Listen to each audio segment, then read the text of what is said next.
thousands of miles an hour. What could go wrong?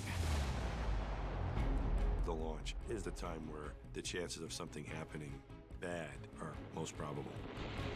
On a rocket launch, even the smallest design flaw can mean big trouble. A rocket is a highly complicated device. Join us as we marvel at spaceflight's most dangerous moment. One thing goes wrong and the entire rocket stack can be compromised. Witness the terrifying misfires. There was an explosion of some kind that ripped the Agena apart. And engine failures. Mission Control, Houston, we have a center engine down. That can quickly turn a countdown to glory into a countdown to disaster.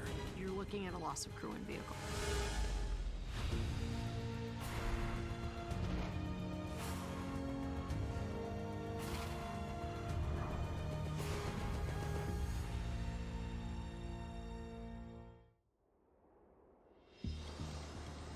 July 1985, Kennedy Space Center, Florida. NASA's space shuttle begins the 3-mile crawl from the assembly building to the launch pad. This marvel of American engineering is made up of 3 important parts. The orbiter carries up to 8 astronauts in its cabin and up to 50,000 pounds in a massive payload bay. The orbiter is the only part that will make it to space. On the sides, 2 of the most powerful rocket boosters ever built. Each one is 149 feet tall, with a combined 6 million pounds of thrust. The shuttle's last component is a giant external fuel tank. It's taller than the Statue of Liberty and wraps 1.5 million pounds of propellants in an aluminum skin just 1/4 inch thick. In just a few days, the shuttle will make its 19th trip to the heavens with mission STS-51F. The primary mission of STS-51F was really scientific research. When they got to orbit, the crew was really ready to get to work doing a whole series of experiments. It was a mission to carry these experiments and also to measure what the environment around a space shuttle in orbit is like. Deep in a Kennedy Center workroom, dozens of engineers gather, reviewing the launch plan with alert and anxious eyes. 17 days ago, the mission was just seconds away from launching when it experienced a major malfunction. The first attempt to launch STS-51F ended in an abort on the pad. -10. The space shuttle main engines ignited, 6, 5. and then just 4 seconds before the actual launch, they turned off again. 3, We have an 2. RSLS abort. We have an RSLS abort. We have an abort. Beat copy, stand by. Engineers quickly traced the problem to a cooling valve on one of the shuttle's main engines. Before the mission can launch again, NASA must make sure that each of its 2.5 million parts can hold its own and bring the astronauts back alive. The space shuttle is considered one of the most dangerous crewed space vehicles ever assembled. And so preparations for space shuttle missions are tremendously complex. It has great potential for a disaster.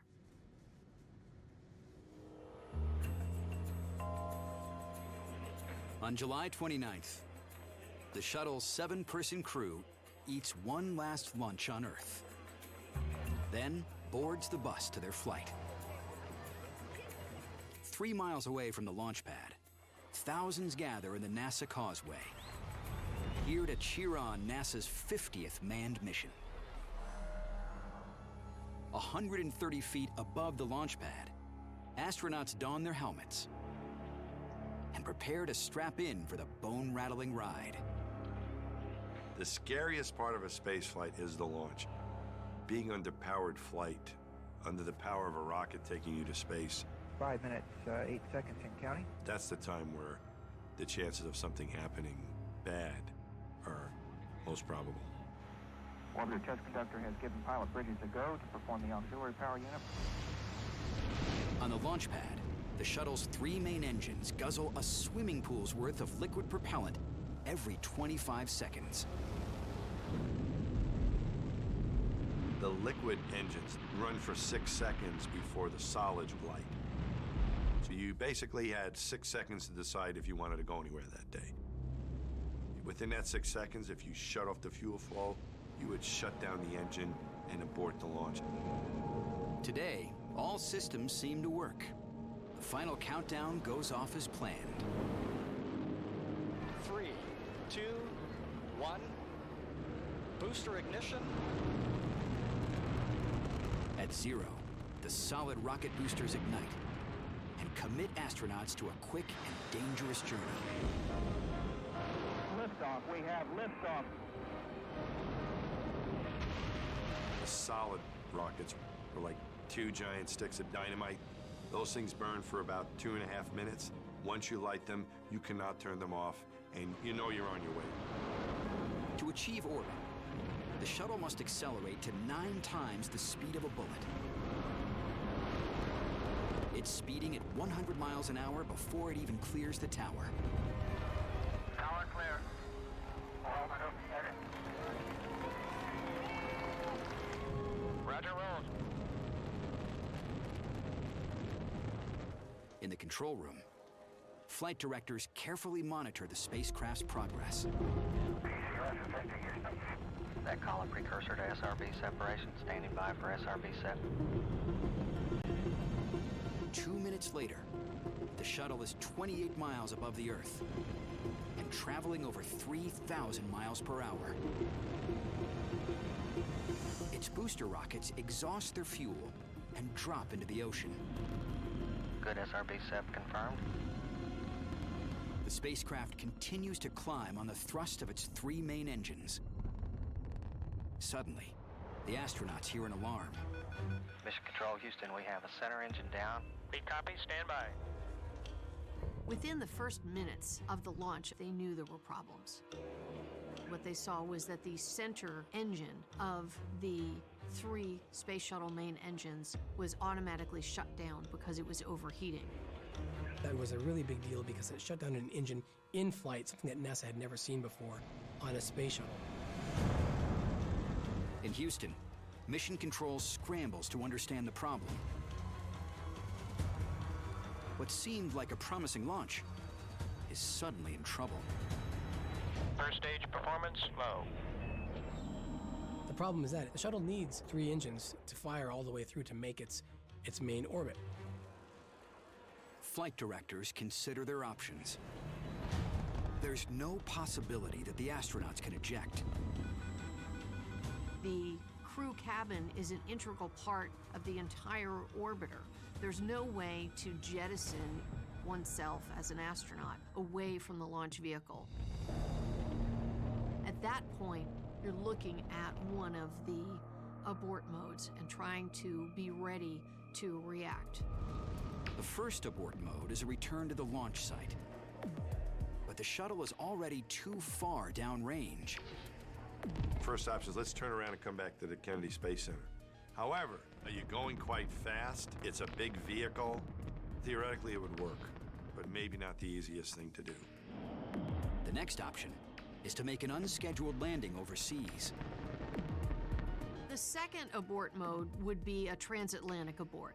They could aim the vehicle across the Atlantic Ocean at a set of landing sites, which would be tremendously disappointing for the crew. It's not the preferred way of spending your day. You'd rather go to space.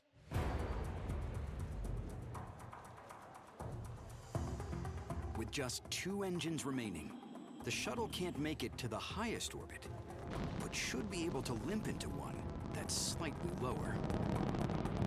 To save the mission, the flight director makes an unprecedented call. Houston, abort ATO. Abort ATO. He made the call for abort to orbit, which meant committing, sending the vehicle upward, rather than beginning to turn it back towards the Earth. Okay, we just aborted ATO.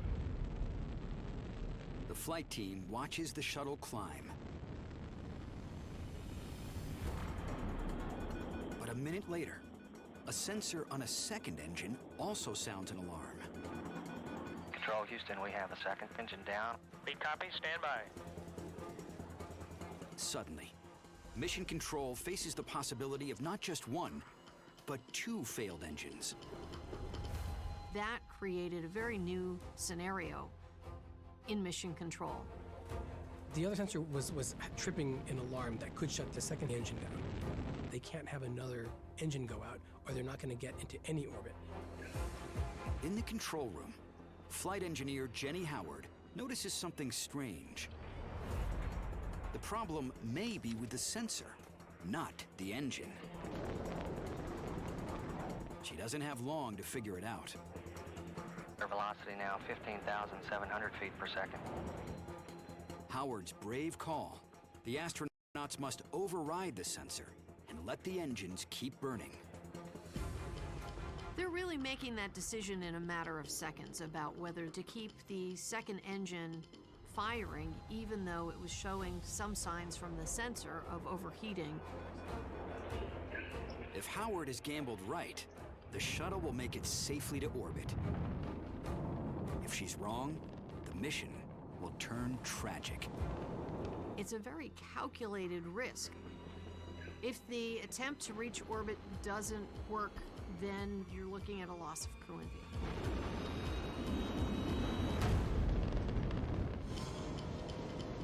28 miles above the Earth, NASA shuttle mission 51F has lost one of its three main engines. Another appears to be failing. Having two engines out would have really been a bad day for the astronauts. It could lead to a potential catastrophic event.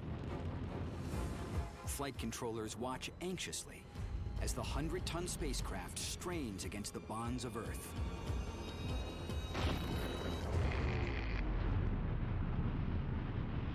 Velocity now 5,100 feet per second. If the second engine can last just 60 seconds more, the spacecraft will make it to orbit. If it fails, the 7-person crew will be lost.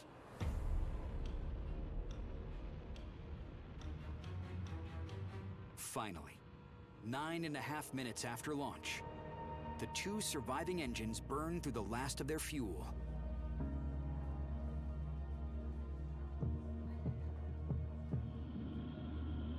The shuttle jettisons its empty external fuel tank and coasts smoothly into its flight pattern. Going into orbit. Roger. Thanks to flight controller Jenny Howard's steely nerves, the mission can now go on almost as planned. The ground controller who made the daring decision to trust the engine, not the sensor, for the second engine really saved the mission.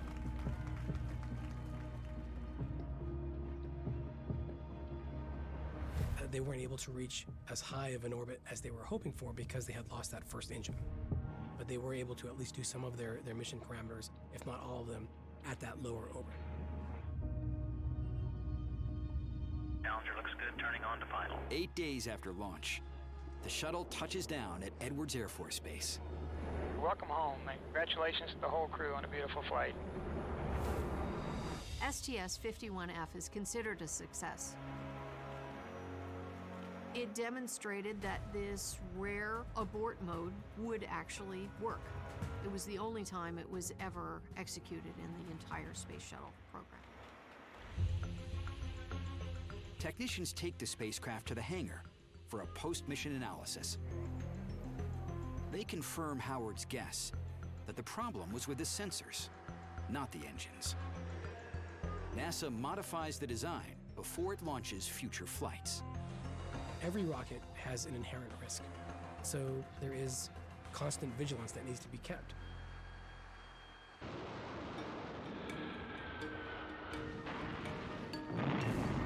Sending rockets to space is an unforgiving business. Every launch is a long, controlled explosion. that can turn into a fiery spectacle at the smallest error. Even at the highest levels of reliability, there's so many parts and pieces, and there's so many things that have to go right. The margin between safety and death is pretty small.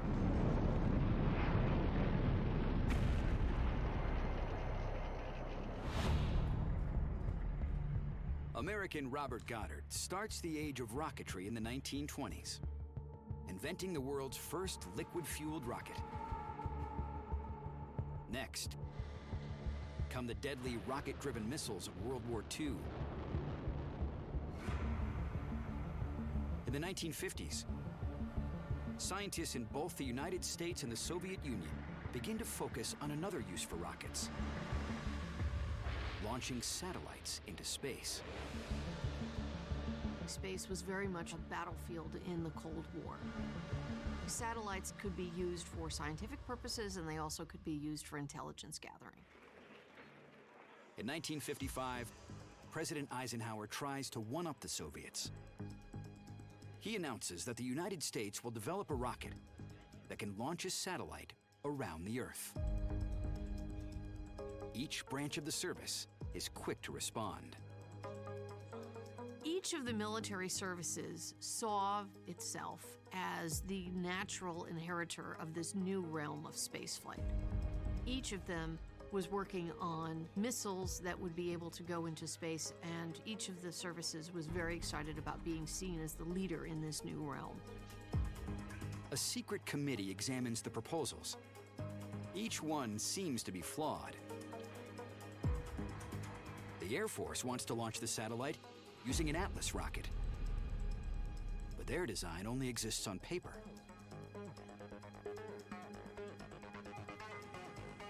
The Army offers its brand new Redstone rocket, derived from a German V-2 missile. The optics for that aren't good.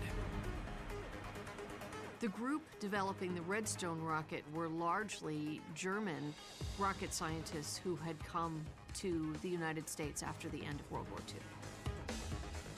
And the V-2 was used to bomb population centers in both mainland Europe and in Great Britain in the Second World War. The Navy gets the contract for an unproven rocket called Vanguard. It's further along than the Air Force proposal. The committee favors its all-American design.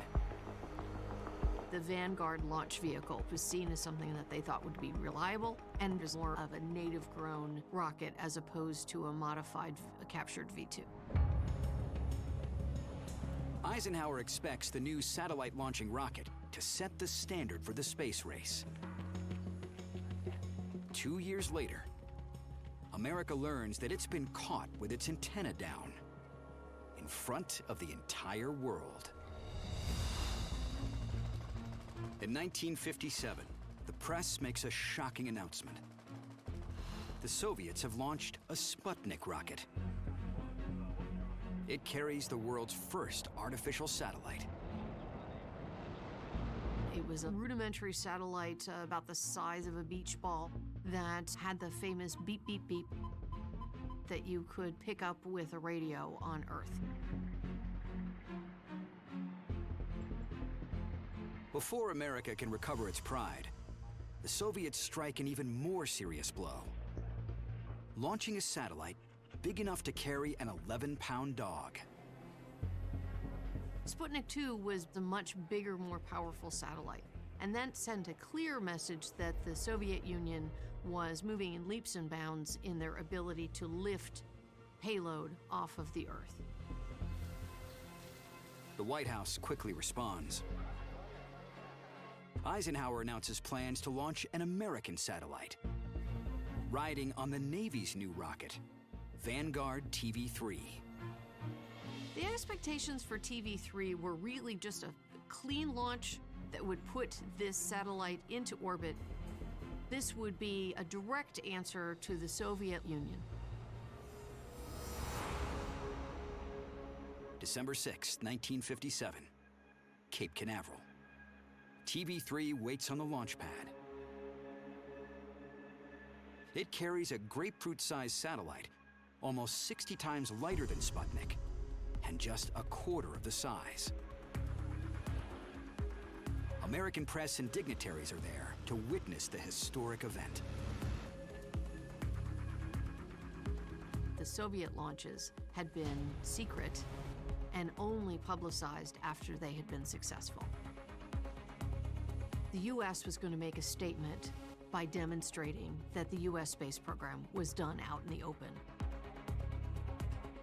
At 11:44, the first stage ignites and slowly begins to rise.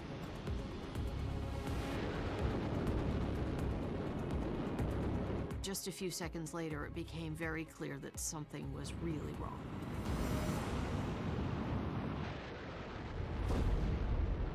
At Cape Canaveral, onlookers expect to see America's dazzling new satellite rise triumphantly.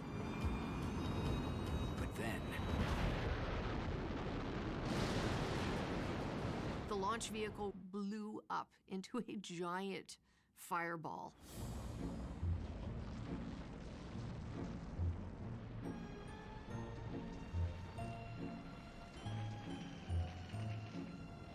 The TV-3 satellite actually landed on the launch pad and started beeping.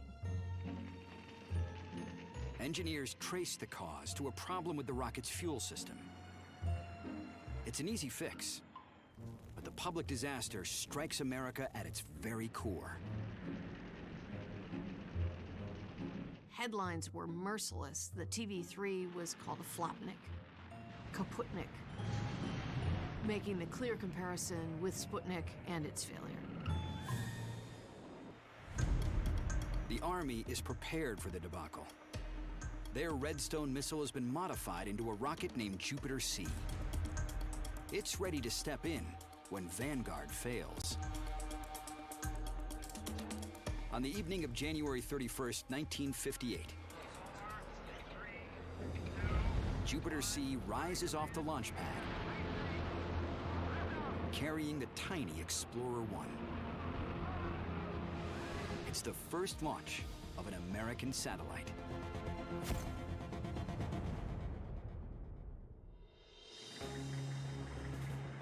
Meanwhile, in the Soviet Union, the Russians have their own rocket problems. October 24th, 1960. Baikonur Test Range, Kazakhstan. The Soviet Union is about to test its new rocket-powered missile. The Soviet government's really keen to actually have a strategic missile capability so that the Soviets could then have a deterrent against the United States launching a nuclear strike. Chief Marshal of Artillery, Mitrovan Ivanovich Nedelin, works tirelessly on the project, compressing the schedule beyond what's normally considered safe. A lot of the testing regimes that needed to be done were being done at the same time as they were getting ready to launch. Soviet leadership is calling down frequently, have you launched it yet? Have you launched it yet? And so Nedelin's under a lot of pressure. Nedelin and 250 of his workers wrap up a workday in front of the fully fueled rocket when it suddenly has an electrical malfunction. The second stage was operated on a timer. They didn't turn the timer off. So here's this rocket full of tons and tons of chemicals that will instantaneously ignite once they touch each other, and the whole thing blows up.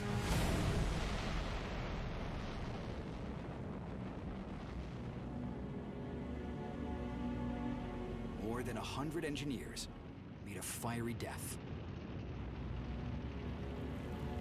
including Nedelin.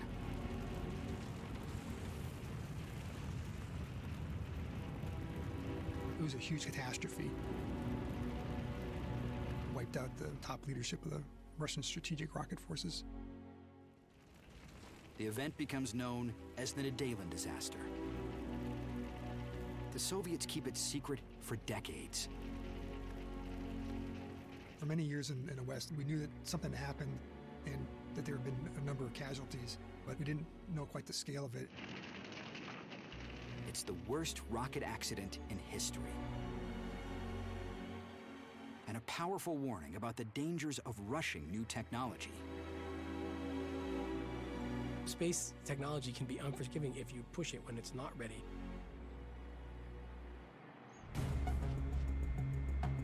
Despite these disasters, by the early 1960s, engineers in both the United States and the Soviet Union are confident enough to put a man on top of a rocket.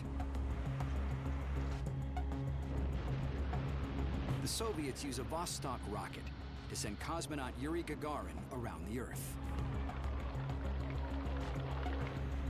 America chooses a Redstone to send the astronauts of Project Mercury on 2 short suborbital flights. But as NASA approaches its goal of putting humans into a full Earth orbit, it trades the Redstone for the more powerful Atlas. A rocket that tends to blow up a lot. They needed to maybe keep going back to the drawing board to get it to a better rate of success.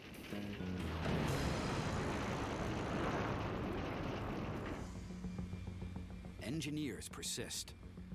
In 1962, they take the plunge and use the Atlas to send the first American around the Earth.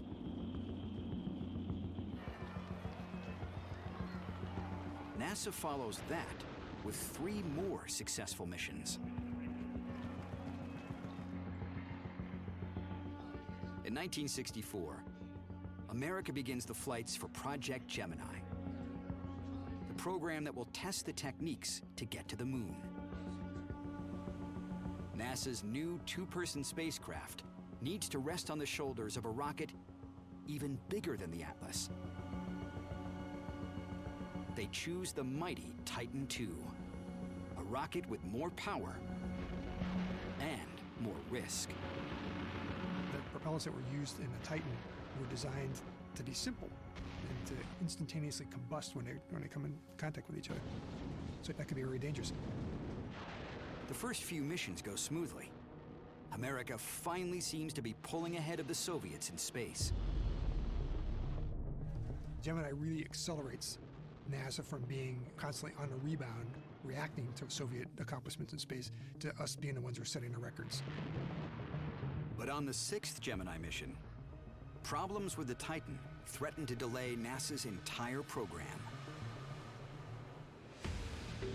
October 25th, 1965, Cape Kennedy, Florida. Astronauts Wally Schirra and Tom Stafford down a pre-launch breakfast. In just a few hours, they'll suit up for Gemini 6. The mission of Gemini 6 was to rendezvous and dock in space with an Agena spacecraft. If there was a way to achieve a rendezvous of 2 vehicles in space, the U.S. would have checked a big box off on the milestone of things that it needed to achieve on the way to the moon. Miles away from the launch complex, thousands of spectators anticipate 2 spectacular launches. The Agena was supposed to go up first, and then 1 orbit later, right when it's come back around the Cape, then off go Wally and Tom, and they go chasing it in space. On Pad 14, technicians make the final preparations for the unmanned Agena. Down the road on Pad 19, Gemini 6 waits for its crew.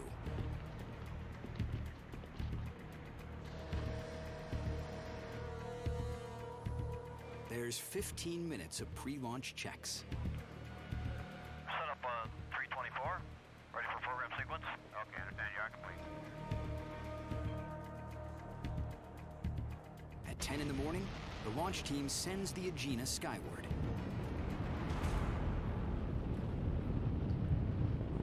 Six minutes into the Agena's flight, tracking software signals trouble. Its trajectory was off.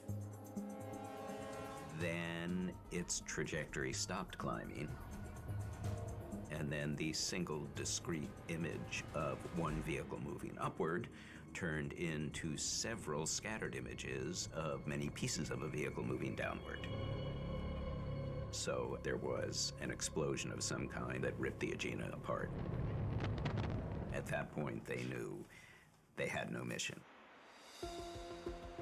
50 minutes later, the astronauts' launch is officially canceled. What should have been a major milestone for America's path toward a lunar landing comes to naught. Now the question is, what are you going to rendezvous and dock with? Because there wasn't another backup Agena vehicle immediately available. NASA doesn't have the luxury of dwelling on the failure. It's still in a race to the moon. Within days, top brass announced an even more ambitious plan. 2 spacecraft will kiss instead of dock. Both of them will be manned. What they came up with was something that was pretty darn brilliant. They said, let's launch Gemini 7, and then a few days into their mission, let Tom and Wally go up, and instead of simply docking with an unmanned Agena, let them rendezvous with Gemini 7. NASA realizes they won't be able to dock because there isn't a docking mechanism on a Gemini capsule, but we could at least practice the rendezvous maneuver. The daring plan quickly gained support. On December 4th,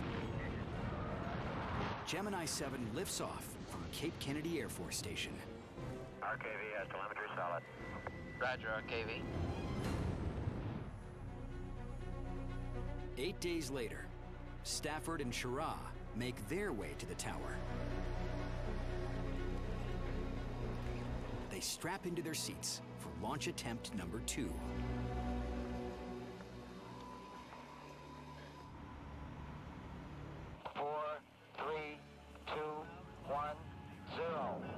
The rocket emits its trademark high-pitched scream. Ignition start. The engines light. You got the smoke, and you got the excitement of a liftoff about to happen.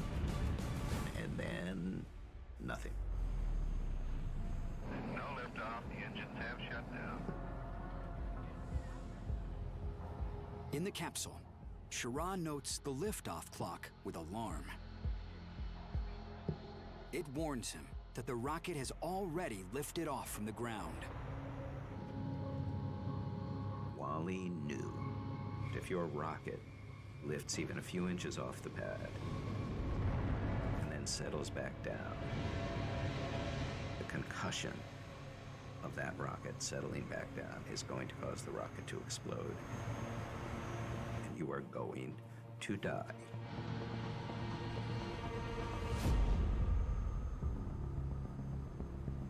In the firing room at Cape Kennedy, flight controllers wait to see if Gemini 6's Titan II rocket will explode. The 2 astronauts inside must decide if they should eject. They had one way out, and that was for Wally to pull a D-ring. And that D-ring would have exploded the doors with a force greater than a dozen Gs.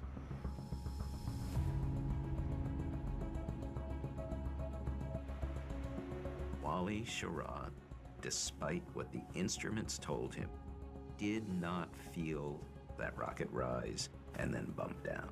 And he said, I know what the instruments are telling me, but I also know what every piloted instinct I have is telling me, and I'm not touching that abort ring. It's a split-second gamble. Command Center quickly checks the data. Confirmed. Gemini 6A never left the ground.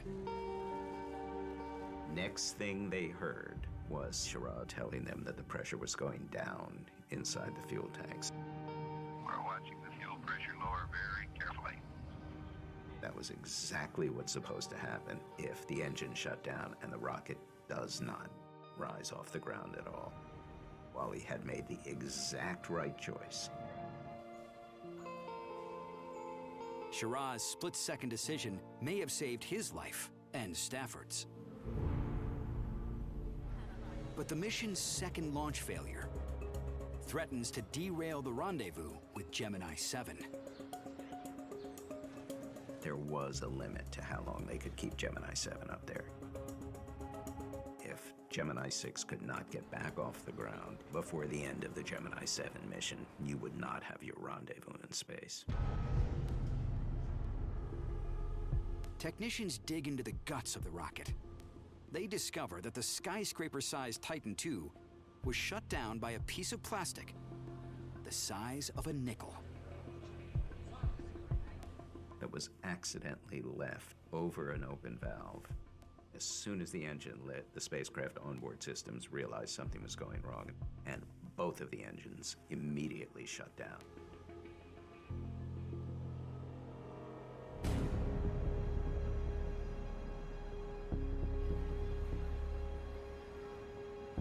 Three days after the second failed launch, Schirra and Stafford get the go-ahead for one last desperate try. 5, 4, 3, 2, 1. Steering looks good from here, Gemini 6. High above Cape Canaveral, the astronauts of Gemini 7 look down at the launch pad, waiting anxiously to see if the liftoff works. They heard that Gemini 6 had lifted off. And at long last, Tom Stafford and Wally Schirra were on their way to space. 3 orbits later, Gemini 6 finds the Gemini 7 capsule. Gemini 6, how you doing up there? Very good. Schirra brings Gemini 6 to within a foot of Gemini 7. Hello, Gemini 6, this is 7. How do you read? Reading them loud and clear. The spaceships fly nose to nose for nearly 4 hours. The world's first rendezvous in space is a rousing success. Roger, bro, we did it. Roger, congratulations. Excellent.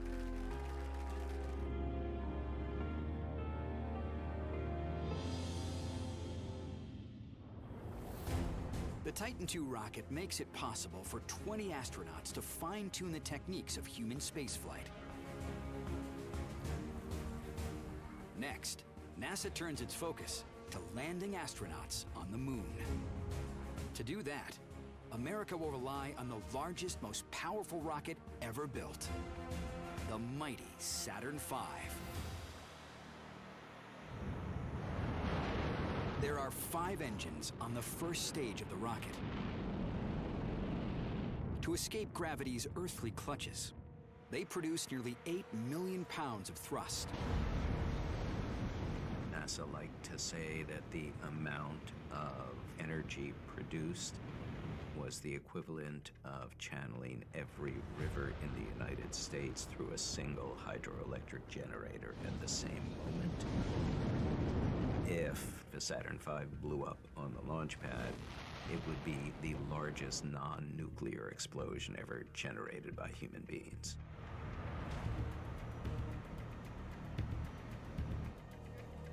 The rocket's design goes from sketch pad to launch pad in just 6 years. It's an incredible feat for a rocket with more than 5.5 million parts. It was a far more complicated and sophisticated rocket than previous ones. One thing goes wrong and the entire rocket stack can be compromised. Normally, a new piece of equipment goes through years of rigorous testing. But it's 1967, and NASA is in a rush. And the Russians were still very much in the space race. The CIA and other intelligence services knew that the Soviets were working on a heavy lift rocket, just like the Saturn V, and they were trying to get men to the moon, just like we were. NASA was starting to fall a little bit behind schedule. To this point, NASA had only tested stages of the Saturn V. To stay ahead of the Soviets, NASA takes a bold gamble. They schedule what they call an all-up test. On the very first run-through of the unmanned rocket, every stage will be live. An all-up test means you're not doing anything a piece at a time. You are building this rocket and you are launching it as if 3 human beings were in the command module at the top of the rocket. On the morning of November 9th, the brand new rocket soars into the sky with astonishing force. Oh, it's terrific! This big glass window is shaking. Now we're holding it with our hands. Look at that rocket go! It was just the sweetest mission you ever wanted to see. It was the biggest rocket we'd ever flown. It did it exactly what it was supposed to do. It did it safely. It did it well. Engineers celebrate. America's space program seems to be on track. NASA quickly schedules one more unmanned flight, Apollo 6. NASA said we're going to see if we can get another perfect flight out of it, because if we can fly people on it. April 4th, 1968. The unmanned Saturn V takes off with a mighty thunder from Launch Pad 39. General program started. All 5 F1 engines firing. Looking good. Then, just 110 seconds into Apollo 6's flight, Coming up on a period of maximum aerodynamic pressure on the vehicle. We're standing by. When it experienced what is called the pogo effect. There's a lot of shaking on the rocket, and basically the engine surges and pushes back against the incoming fuel.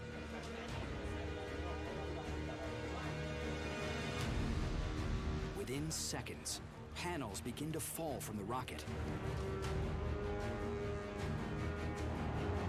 If the pogo continues, it could shake Apollo 6 to disaster.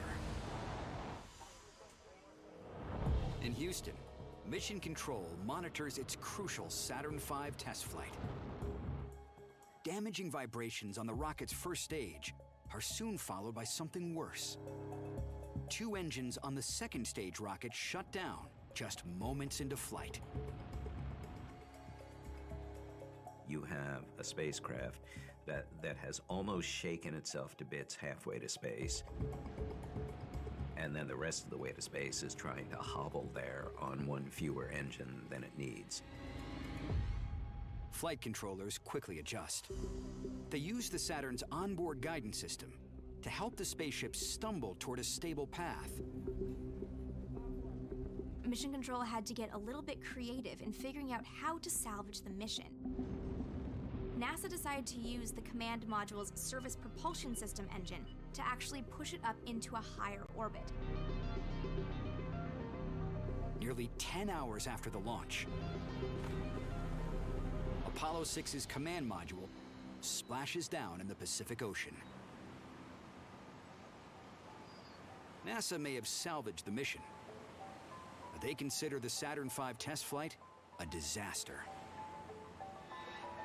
It was a rocket that had misbehaved badly in what was supposed to be its last flight before human beings were trusted aboard it. Had astronauts been on board, there is some question about whether pogoing would have been survivable. Hundreds of dedicated engineers set their minds to solve the problem. They fix wiring errors, redesign fuel lines, and retune the engines to prevent vibrations. The fix was so elegant that NASA convinced itself, we can fly this thing. And the next time we launch a Saturn V, people will be aboard it. Just 8 months after the Saturn V's troubled second flight, the risky rocket launches one of humankind's most historic missions. 8 months later, a full Saturn V launched Apollo 8 and its crew to the moon. Over the next 5 years, the Saturn V makes it possible for 12 human beings to walk on the moon's surface. In 1973, it has its swan song, ferrying Skylab into orbit. Skylab, lifting off the pad now, moving up. Skylab has cleared the tower. It's a dramatic ending for the most famous and powerful rocket the world has ever launched.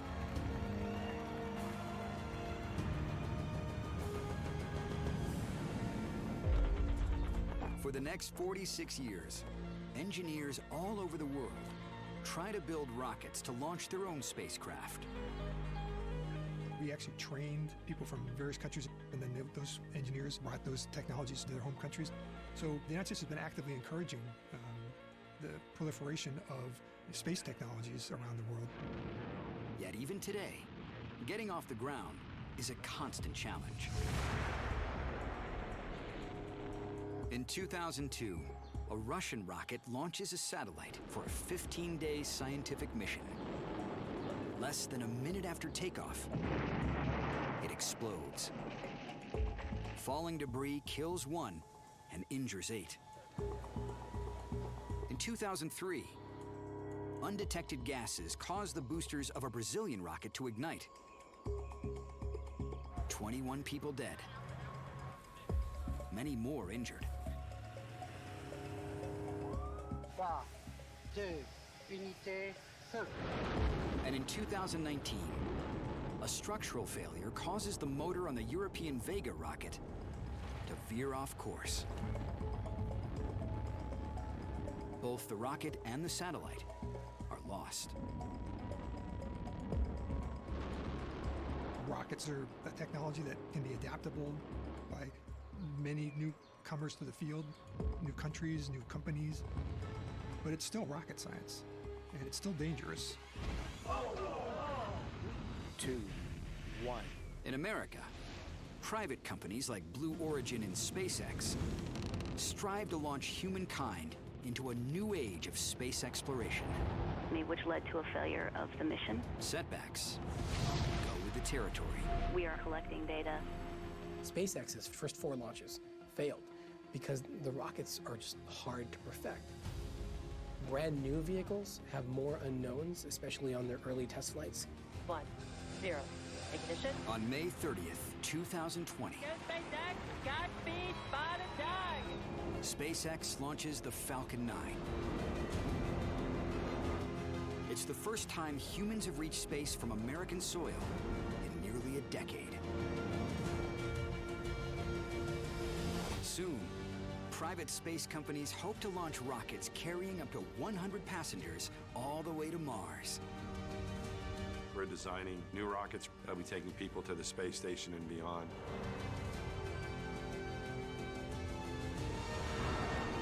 Each successful launch propels more than a rocket. It sends the spirit of humanity soaring on the greatest adventure ever conceived.